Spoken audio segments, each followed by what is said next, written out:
एक शहर के मेयर का चुनाव में कितना खर्च हो सकता है? कम पैसे वाले दीवार रंगते थे एक टाइम, पैसे वाले लोग आए तो झंडे और पोस्टर ले आए, स्मार्ट लोग आए तो सोशल मीडिया कैंपेन चलने लगे। अब जब बहुत ज़्यादा ही पैसा किसी के पास आ गया तो घर घर कुछ पैसा बंटवाने लगे। फिर भी नगर पालिका के चुनाव में कितना लाव लश्कर आपने देखा होगा, लेकिन क्रिएटिविटी की कोई सीमा तो होती नहीं। फिलीपींस के एक छोटे से कस्बे में मेयर प्रत्याशी ने अपना प्रचार हेलीकॉप्टर से किया। सुनने में आपको अमीर लग सकता है, फॉरेन से हमको ये लगता है बहुत पैसा, लेकिन फिलीपींस भी एक गरीब या मध्यम आय वाला ही मुल्क है। फिर हेलीकॉप्टर के लिए पैसा कहाँ से आया होगा, वो भी एक कस्बे के महापौर के चुनाव में, वो भी 2022 में। फिलीपींस की राजधानी मनीला में या उसके पास कह लो एक छोटा सा कस्बा है बम्बान नाम का। साल की शुरुआत में यहाँ मेयर के चुनाव हो रहे थे। इसी चुनाव में खड़ी थी 31 साल की एलिस लियाल गो, ये नाम था। अब उसके फैन अलग तरीके से प्रचार करते थे, गुलाबी टी शर्ट पहने, गुलाबी झंडे लिए सड़कों पर खड़े होते थे। एलिस इनके ऊपर से हेलीकॉप्टर से हाथ हिलाती थी, हेलीकॉप्टर फिर लैंड करता था और एलिस अपने वादों की लिस्ट लेकर लोगों के बीच जाती थी। गरीबों को मोटी सब्सिडी, नौजवानों को नौकरी, कस्बे को चमकाना वगैरह वगैरह बातें बोलती थी। नतीजा क्या हुआ? उसी चुनाव में बब्बान को अपनी पहली महिला मेयर मिल गई। लेकिन किसको पता था ये औरत 3 साल बाद एक चीनी जासूस साबित होगी। फिलिपिनो एजेंसीज के मुताबिक ये जासूस, कथित जासूस कह लो, एक बड़ा ह्यूमन ट्रैफिकिंग रैकेट चला रही थी जिसमें पूरे फिलीपींस से लोगों का शोषण हो रहा था। कैसे एक चीनी जासूस फिलीपीन में मेयर बन गई? कैसे इस जासूस ने फिलीपींस के साथ दुनिया भर के लाखों लोगों को ठगा? और चीन की फिलीपींस के साथ दिक्कत क्या चल रही है, यही जानेंगे राजदूत के आज के एपिसोड में। नमस्ते, मैं हूं निखिल और खबर गांव का डेली इंटरनेशनल बुलेटिन राजदूत आप देख रहे हैं।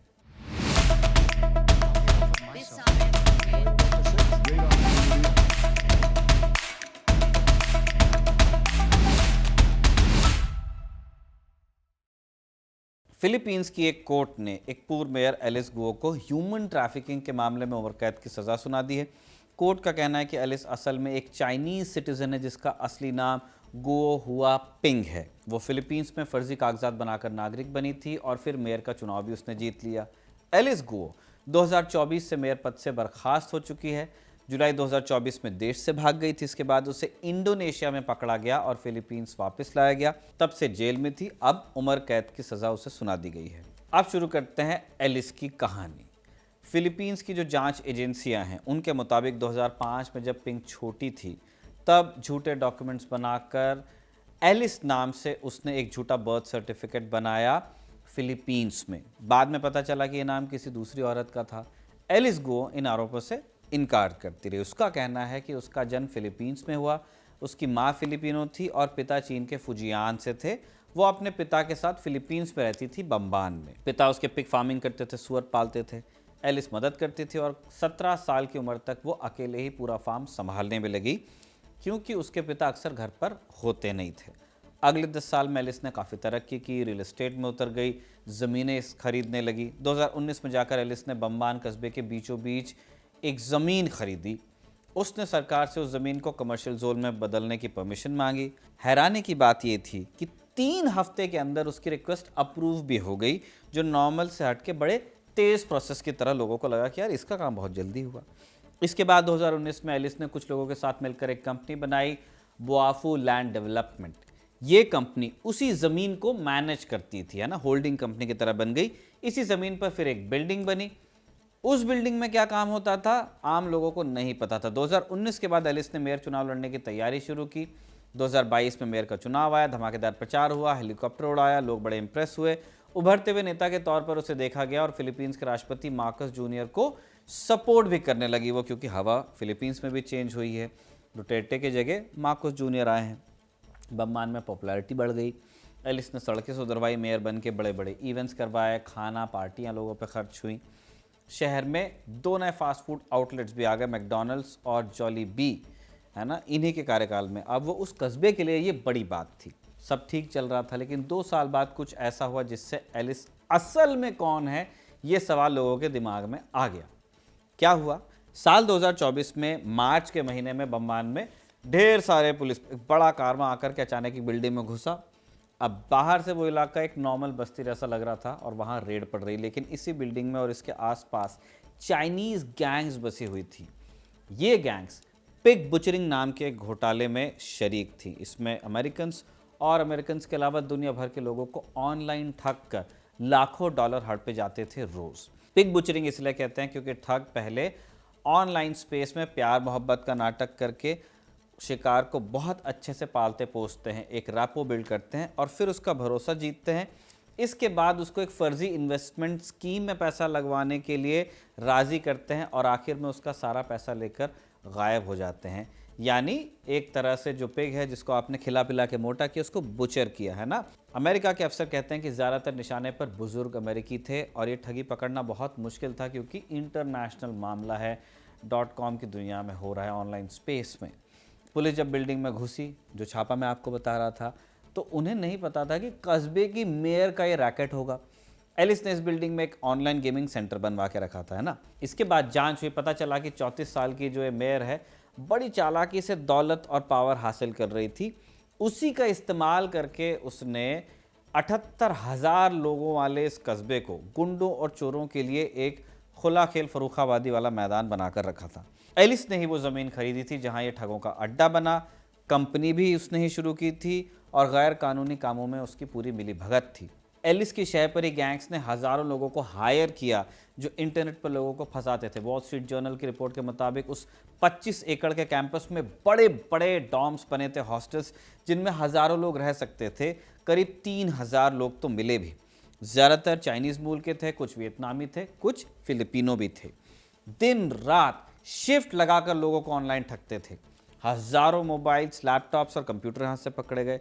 इन सब में फर्जी Facebook, Insta profiles, chat history और पैसे ट्रांसफ़र के सबूत मिले। जो कमरे खोले गए उनमें बेड्स के अलावा सिगरेट की बदबू मिली, सड़े हुए फल मिले, खाने के डिब्बे मिले, ऑनलाइन खाना मंगाते होंगे। एक सुरंग भी मिली जिससे शायद जो किंगपिन्स थे वो भागने के लिए उस सुरंग का इस्तेमाल करते होंगे जब छापा वापा पड़ता होगा, एजेंसी के लोग आते होंगे। आसपास के लोगों को क्या लगता था कि यहाँ पे इतने लड़के रहते हैं, कोई कॉल सेंटर वगैरह चलता होगा। उनको अंदाज़ा नहीं था कि उनके बगल में रोज़ लाखों डॉलर हड़पे जा रहे हैं बुजुर्ग लोगों से, और वो भी फिलीपींस में नहीं, पूरी दुनिया से। मार्च में हुई इस रेड के बाद तूफान आया। सेनेटर्स ने मई में गुओ को पूछताछ के लिए बुलाया, सेनेट हियरिंग जो होती है। अब कुछ में गुओ आई और उसके बाद गायब हो गई। मालूम चला कि देश छोड़कर भाग गई। मनीला के एक पोर्ट से यॉट में बैठी, कई दिनों तक समंदर में रही, घूमती रही, डोलती रही यहाँ वहाँ। 2 बार उसने जहाज बदले और अंत में मलेशिया पहुंची और वहां से फिर सिंगापुर और फिर इंडोनेशिया चली गई। सितंबर में एक रात जकार्ता के पास एक फ्लैट से पकड़ा गया जब वो दरवाजे के पीछे छुपी मिली पुलिस को। 1.5 महीने की फरारी के बाद एलिस को वापस फिलीपींस लाया गया, मनीला जो कैपिटल है। यहां तक मामला लग रहा था करप्शन का, है ना। इसके बाद ये और गंभीर तब हुआ जब एक चीनी बिजनेसमैन शी जिजियांग ने अल जजीरा की एक डॉक्यूमेंट्री में कुछ दावे किए। जिजियांग खुद स्कैम केसेस चलाता था, जेल में था। उसने वीडियो में दावा किया कि एलिस एक चाइनीज़ जासूस है और उसका चुनावी कैंपेन भी चीनी अधिकारियों ने फंड किया था। उसके बाद जिजियांग के दोस्त वांग फू गुई ने भी दावा किया कि एलिस असल में चाइनीज़ सिटीजन है और चीन की जो स्टेट सिक्योरिटी एजेंसीज हैं इनका समर्थन था। वांग ने यह भी कहा कि चीन ऑनलाइन गेमिंग और स्कैम ऑपरेशंस के जरिए अपनी बड़ी स्ट्रेटेजी बेल्ट एंड रोड और यूनाइटेड फ्रंट को आगे बढ़ा रहा है। फर्जी नागरिकता का शक तब और बढ़ गया गुओ को लेकर जब एक सेनेटर ने उनका एक चाइनीज़ पासपोर्ट दिखा दिया जिसमें उनका नाम गुओ हुआ पिंग और बर्थ प्लेस फुजियान चाइना लिखा था, जबकि इसके पास एक फिलीपींस का पासपोर्ट भी था जिसमें वो टाल लेक में पैदा हुई बताई गई थी। इससे देश में गुस्सा फैला कि कैसे कुछ अधिकारी विदेशियों को फर्जी दस्तावेज देकर नागरिकता की परमिशन दे रहे हैं, और मामला राजनीतिक रूप से भी गर्म हो गया। फिलीपींस में डुटेर्टे की सरकार के समय चीन से बड़े स्तर पर निवेश आ रहा था। उस समय बेल्ट एंड रोड प्रोजेक्ट को बढ़ावा मिल रहा था। कहा जाता है कि एलिस भी उसी दौर में वीज़ा लगा के फिलीपींस आई होगी, लेकिन मार्कोस जूनियर के सत्ता में आने के बाद देश अमेरिका के करीब और चीन से दूर हुआ। डुटेर्टे और मार्कोस का राजनीतिक गठबंधन भी टूटा। एलिस की गिरफ्तारी की वजह से चीन को लेकर फिलिपिनो लोगों का गुस्सा और बढ़ा। वैसे इस मामले ने और तूल इसलिए भी पकड़ा क्योंकि चीन और फिलीपींस में बन नहीं रही है। रीज़न ऑब्वियस है, साउथ चाइना सी, दोनों के बीच लंबे समय से टकराव है। अब ये इलाका जो है ट्रेड, मछली पकड़ने के लिए तेल, गैस वगैरह के रिसोर्सेस उन हिसाब से बहुत अहम है, और यही वजह है कि चीन इसे अपना बताता है, जबकि फिलीपींस दावा करता है कि वेस्ट फिलीपींस सी उसके इलाके में है। चीन समय समय पर अपनी प्रेजेंस इसलिए वहाँ बढ़ाता रहता है, आइलैंड्स बना रहा है, नेवी के शिप्स को भेज रहा है। कई बार चीनी कोस्ट गार्ड ने फिलीपींस के जहाज़ों को रोककर उनका रास्ता रोका है। एक बार तो एक फिलिपिनो नाविक की उंगली कट गई थी जब चीनी गार्ड्स हथियार लेकर उसकी नाव पर चढ़ गए थे। इन घटनाओं के बाद फिलीपींस में एंटी चाइना सेंटिमेंट बहुत बढ़ गया है। फिलीपींस के लोग अब चाइनीज़ फिलिपिनो डिसेंट के लोगों पे और उन नेताओं पर शक करने लगे हैं जिन पर चीन से नज़दीकी का शक होता है। एलिस के मामले के बाद फिलीपींस के राष्ट्रपति फर्डिनेंड मार्कोस जूनियर ने देश में चल रहे सभी पोगो ऑपरेशंस को बंद करने का हुक्म दे दिया है। पोगो ऑपरेशन का मतलब है फिलीपीन ऑफशोर गेमिंग ऑपरेटर्स, यानी ऐसा ऑनलाइन जुआ कंपनी जो फिलीपींस में बैठकर दूसरे देशों के लोगों को ऑनलाइन बेटिंग और कसिनो सर्विस देती है। वैसे आपको मालूम होना चाहिए कि फिलीपींस अकेला ऐसा देश नहीं है जो ऐसे स्कैम कैंप से जूझ रहा है। स्कैम कैंप हज़ारों सैकड़ों की संख्या में लोगों को इकट्ठा करना और दुनिया को ठगना। जिस तरह का गिरोह बम्बान में मिला, वैसे ही कई कैंप साउथ ईस्ट एशिया में फैले हुए हैं। कंबोडिया में, लाओस में, म्यांमार और थाईलैंड की सीमा पर ऐसे बड़े बड़े स्कैम कंपाउंड पकड़े जा चुके हैं जहां बंद कमरों में लोगों को कैद कर साइबर फ्रॉड करवाया जाता है। सैकड़ों की संख्या में भारतीय नागरिक भी यहाँ फंसे हुए हैं।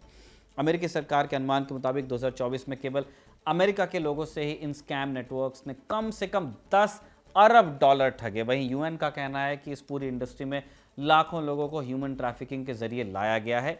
इनमें से कई को नौकरी या विदेश में अच्छे भविष्य का लालच देकर फंसाया जाता है और फिर पासपोर्ट छीनकर उनसे ऑनलाइन ठगी करवाई जाती है। फिलीपींस की सुरक्षा एजेंसियों का मानना है कि एलिस और बाकी चाइनीज नागरिकों के स्कैम सेंटर सिर्फ ऑनलाइन ठगी के लिए नहीं बल्कि चीन की जासूसी गतिविधियों के लिए भी इस्तेमाल होते थे। हमने आपको थोड़ी देर पहले भी बताया, चीन और फिलीपींस के बीच तनाव तो पहले से है। दूसरा, चीन को फिलीपींस में अमेरिकी सैन्य मौजूदगी भी खटकती है। पहले एक ज़माने में कभी कॉलोनी भी रहा। फिलीपींस एशिया में अमेरिका का सबसे पुराना सैन्य सहयोगी है, इसलिए चीन और फिलीपींस के बीच तनाव एक अलग लेवल पर भी होता है। इसके अलावा जहां ये स्कैम सेंटर चल रहा था यानी बम्बान शहर, वो एक फिलिपिनो एयरबेस से कुछ ही किलोमीटर दूर है। इस बेस पर 2014 के रक्षा समझौते के तहत अमेरिकी सैनिक, उनके विमान और उनके हथियार रोटेशन पर तैनात रह सकते हैं। इतनी अहम सैन्य जगह के पास जाली कॉल सेंटर या साइबर स्कैम हब का चलना सैनिक तौर पर खतरनाक बताया जा रहा है फिलीपींस के अंदर। क्या पता ये जगह जासूसी जानकारी जुटाने के लिए और जानकारी पहुंचाने के लिए इस्तेमाल की जाती हो, ऐसा फिलिपिनो एजेंसीज को शक है। इस पूरे मामले पर फिलहाल चीन की ओर से कुछ कहा नहीं गया है। अगर वो कुछ कहते हैं तो देखना इंटरेस्टिंग होगा कि वो रिएक्ट कैसे करते हैं। जब ये सारी डेट्स आएंगी, डिटेल्स आएंगी, तो आपको खबरगांव पे, राजदूत पे वो भी देखने को मिलेंगी। इस नोट पे राजदूत का ये एपिसोड हम कंक्लूड करते हैं। इसे रिया ने लिखा है और अयान ने रिकॉर्ड किया है। आप देखते रहिए खबरगांव।